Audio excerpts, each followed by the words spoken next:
Good day to all. Myself Dr. Mamta Chaudhary, Department of Botany, Government JDV Girls College, Kota.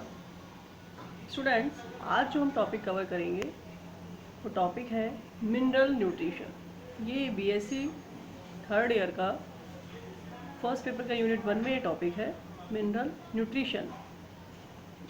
What is mineral nutrition? Mineral nutrition is known that roots of terrestrial plants obtain nourishment from the soil. It was observed that the plant needs certain chemical elements refers to as essential elements, and that elements are absorbed by roots as inorganic ions. The process of absorption, translocation, assimilation of nutrients by the plant is known as mineral nutrients. Essential elements. Plants need 16 elements their growth and completion of life cycle. These elements are grouped into two categories as macroelements and microelements. In addition to those 16 essential elements, 4 more elements like sodium, cobalt, vanadium, silicon are absorbed by some plants for special purposes. Essential minerals of plants. Mineral nutrients are essential chemicals that plants extract from the soil in the form of inorganic ion. What are macronutrients? Macronutrients are needed in relatively large amount. That's why these elements are known as macronutrients. For example, nitrates, phosphates, sulfates, calcium, magnesium, potassium, these are macronutrients, whereas micronutrients are needed in very small amounts. Like micronutrients are chlorine, iron, manganese, boron, zinc, copper, nickel and molybdenum. Often functions as enzyme cofactors. ये mainly micronutrients हैं, ये cofactors की तरह काम करते हैं, यानी enzyme को एक्टिवेट करते हैं. So we can say macronutrients and micronutrients are essential elements because they are required for a plant to complete its life cycle.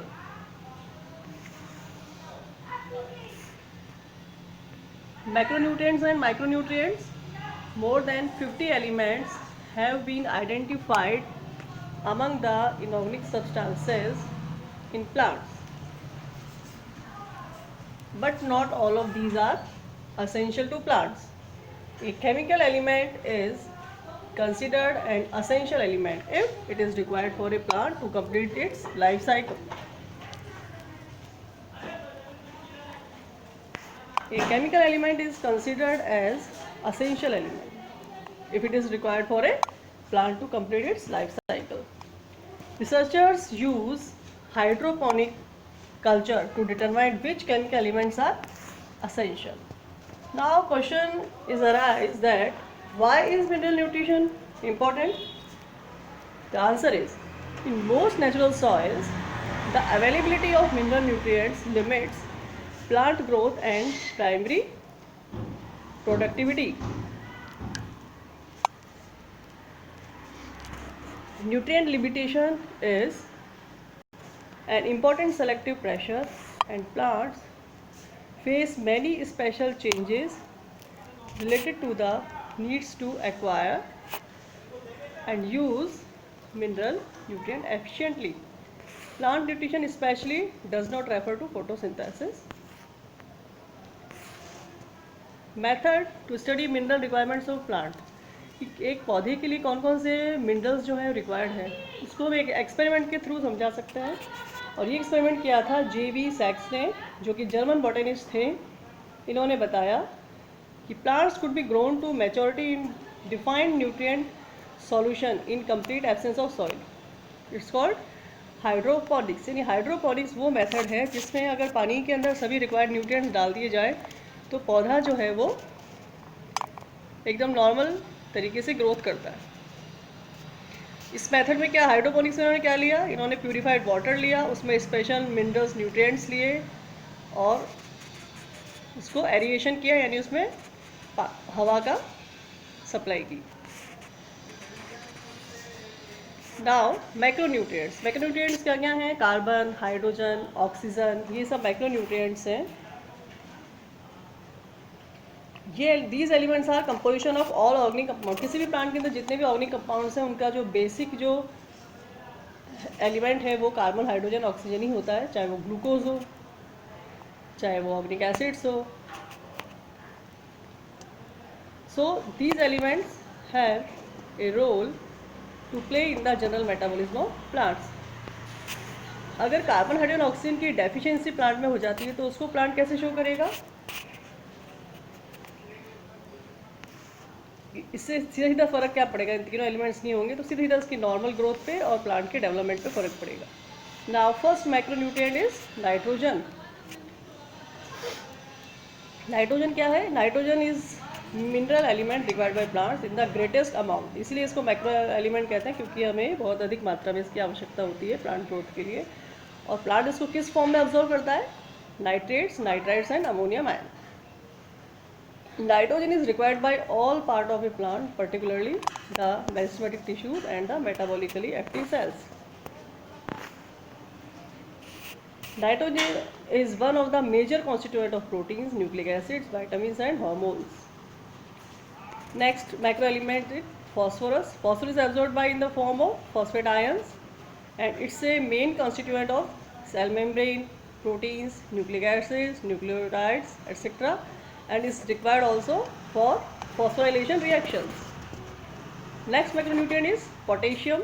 अगर प्लांट के अंदर पोटेशियम की डेफिशिएंसी होगी तो वो डेफिशिएंसी हमें सबसे पहले उसके यंगर ऑर्गन्स में दिखेगी, उसके बाद ओल्डर ऑर्गन्स में दिखेगी। और अगर पोटेशियम की कमी होगी तो लीव्स के अंदर जो है नेक्रोटिक रीजन यानी डेड टिश्यू हमको दिखाई देंगे।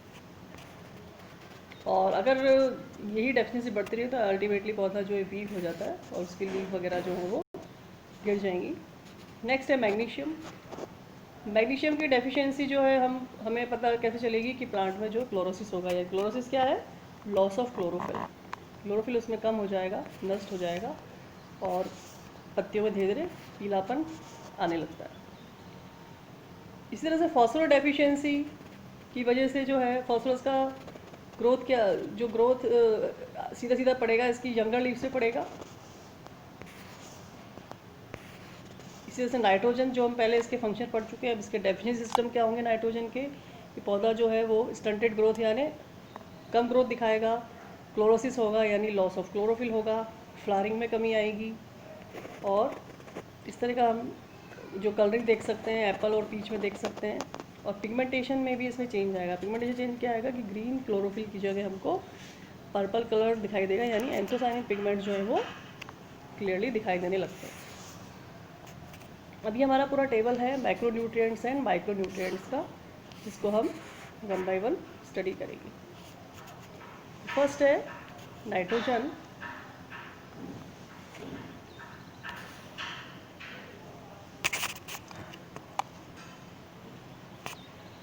नाइट्रोजन जो है कैसे अब्जॉर्व करेगा प्लांट?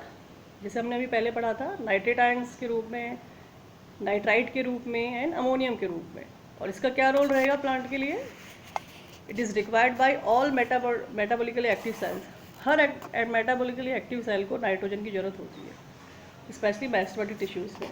फॉस्फोरस जो है प्लांट उसको कैसे अब्जॉर्व करेगा? फॉस्फेट आयंस के रूप में। और फॉस्फेट का जो मेन कॉन्स्टिट्यूएंट्स ये किस में पाया जाता है? सेल मेम्ब्रेन का ये मेन कॉन्स्टिट्यूएंट है। प्रोटीन्स है, न्यूक्लिक एसिड्स है, न्यूक्लियोटाइड्स हैं, इनका जो निर्माण है बिना फॉस्फोरस के नहीं हो सकता। और फॉस्फोरस के कारण ही एटीपी मॉलिक्यूल्स बनते हैं। एटीपी मॉलिक्यूल जैसे फुल फॉर्म है एडिनोसिन ट्राईफॉस्फेट, तो यहाँ फॉस्फेट आए 3 मॉलिक्यूल्स, 3 एटम्स। पोटेशियम की क्या है वैल्यू प्लांट में? पोटेशियम जो है उसको अब्जॉर्व कैसे करेगा पौधा? पोटेशियम आयंस के रूप में। पोटेशियम आयंस के रूप में ये करेगा। और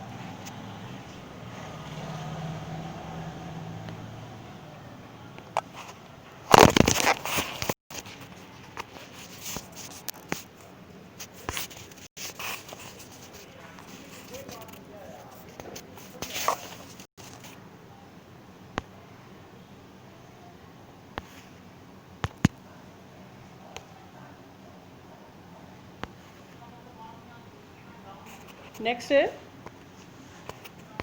पोटेशियम आयंस के रूप में करेगा, और इसमें मेरिस्टेमेटिक टिश्यूज़ जो हैं उनको ये काफ़ी अधिक मात्रा में चाहिए पोटेशियम। ऐसे टिश्यूज़ को चाहिए जो ग्रोइंग बर्ड्स हैं, यानी कलिकाएँ हैं, पत्तियाँ हैं, रूट टिप्स हैं, इनको पोटेशियम आयन की आवश्यकता होती है। और पोटेशियम आयन क्या करता है, it's maintain anion cation balance, इस बैलेंस को बनाए रखते हैं पोटेशियम आयन। इसके अलावा पोटेशियम का एक और इम्पॉर्टेंट फंक्शन है कि ये स्टोमेटा के खुलने और बंद होने में भी महत्वपूर्ण होता है, और सेल की टर्जिडिटी को बनाए रखता है। जैसा कि हम जानते हैं, अगर सेल टर्जिड नहीं होगी तो वो आगे जाके डिवीज़न भी नहीं करेगी और अपने जो फंक्शंस हैं वो भी नहीं कर पाएगी। तो सेल का टर्जिड होना काफ़ी ज़रूरी है, स्फीत होना ज़रूरी है। नेक्स्ट एलिमेंट है कैल्शियम, जिसको कैल्शियम आयन के रूप में प्लांट अब्जॉर्व करेगा, और इसमें मेरिस्टेमेटिक एंड डिफरेंशिएटिंग टिश्यूज़ में ये इंपॉर्टेंट है। माइटोटिक स्पिंडल बनाने के लिए कैल्शियम इंपॉर्टेंट है। ये एंजाइम को भी एक्टिवेट करता है, मिडिल लेमिला का निर्माण करता है, और सेल वॉल का निर्माण करता है। सेल वॉल किससे बनी होती है, कैल्शियम पैक्टेट से। नेक्स्ट एलिमेंट है मैग्नीशियम, जो कि मैग्नीशियम आयन के रूप में पौधा इसको ग्रहण करेगा, और इसका फंक्शन क्या है, it activates enzymes of respiration and photosynthesis involved in DNA RNA synthesis and constitutes ring structure of chlorophyll. Next है सल्फर। सल्फर जो है वो सल्फेट आयन के रूप में पौधा अब्जॉर्व करेगा, और ये अमीनो एसिड्स के निर्माण में सहायक होता है, सिस्टीन एंड मिथियोनिन।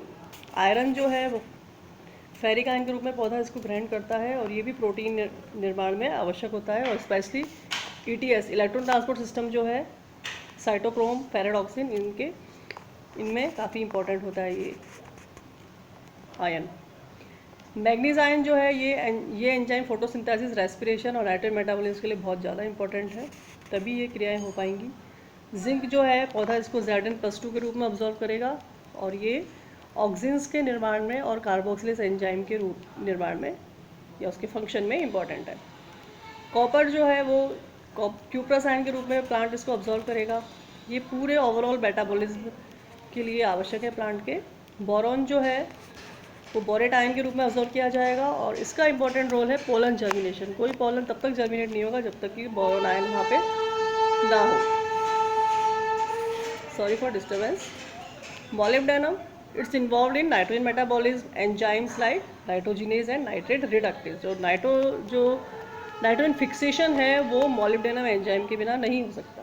क्लोरीन है, क्लोरीन जो है वो क्लोराइड आयन के रूप में प्लांट ऑब्जॉर्व करता है, और ये फोटोसिंथेसिस के दौरान पानी के स्प्लिट होने में बहुत इंपॉर्टेंट है। वाटर जो है वो स्प्लिट होता है फोटोसिंथेसिस में, तो उसके लिए क्लोरीन आयन बहुत ज़रूरी है। नेक्स्ट जो हमारी टेबल है, ये जो हमने पहले पढ़ चुके हैं उसी का ही है सारा, कि कौन कौन से मैक्रो एलिमेंट्स हैं, माइक्रो एलिमेंट्स हैं, उनके सिंबल्स क्या हैं, परसेंटेज क्या रहती है पौधों में, उनके फंक्शंस क्या हैं, ये सारा हम इस टेबल में पढ़ चुके हैं। एक बार और आप इसको देख सकते हैं। ये एक और टेबल बना दी है आपको कि मैक्रो न्यूट्रिएंट्स को भी हम दो में डिवाइड कर सकते हैं, primary macro nutrient, micro nutrients. And उसके बाद ये जो है ये डायग्राम बहुत इंपॉर्टेंट है। इस डायग्राम के थ्रू हम समझ सकते हैं कि जितने भी मिनरल रिक्वायरमेंट है प्लांट के लिए, अगर उनकी कमी हो जाती है तो पौधा किस तरह के सिम्टम दिखाता है। जैसे अगर नाइट्रोजन डेफिशिएंसी होगी तो पौधा वाइट एंड येलो हो जाएगा। आयरन डेफिशिएंसी होगी तो प्लांट में येलोइंग हो जाएगी। मैग्नीशियम डेफिशिएंसी होगी तो वेन्स जो है डार्क कलर में हो जाएंगी। पोटेशियम डेफिशिएंसी होगी तो इसमें पिन होल की तरह इसमें होल्स मिल जाएंगे आपको। उसके बाद नाइट्रोजन डेफिशिएंसी होती है तो पौधा येलोइश दिखाता है। फॉस्फेट डेफिशिएंसी होगी तो older leaves become yellow and parts of leaves is reabsorbed leading to dead patches. ये सारा है इसमें। इसी तरह से एक और डायग्राम है जिसमें और भी अच्छे से समझा रखा है डायग्राम के थ्रू। जैसे नाइट्रोजन है तो अपर लीव्स जो है वो लाइट ग्रीन कलर में दिखाई देंगी। मैग्नीज में क्या होगा, मैग्नीज के अंदर येलो स्पॉट्स हमें दिखाई देंगे, और मैग्नीशियम में जो लोअर लीव्स हैं स्पेशली वो येलो हो जाएंगी। फॉस्फेट डेफिशिएंसी होगी तो लीव्स जो है डार्कर कलर में हो जाएंगी नॉर्मल लीव्स की अपेक्षा। अगर किसी प्लांट में CO2 की कमी होती है तो वाइट डिपोजिशन हो जाता है पत्ती के ऊपर, उसकी ग्रोथ जो स्टंटेड हो जाएगी और प्लांट्स डाई बैक, यानी प्लांट धीरे धीरे बढ़ने लगेगा टिप से मैच्योर पार्ट की ओर या बेस पार्ट की ओर। पोटेशियम जो है उसकी जो अगर डेफिशिएंसी होती है तो टिप्स येलो हो जाएंगे, यंगर लीव्स में पहले दिखाई देगा सिम्टम पोटेशियम की डेफिशिएंसी का, और कई सारे येलो पैचेस इसमें हो जाएंगे। तो ये स्टूडेंट से हमारा आज का टॉपिक कंप्लीट होता है, मिनरल न्यूट्रिशन। Thank you.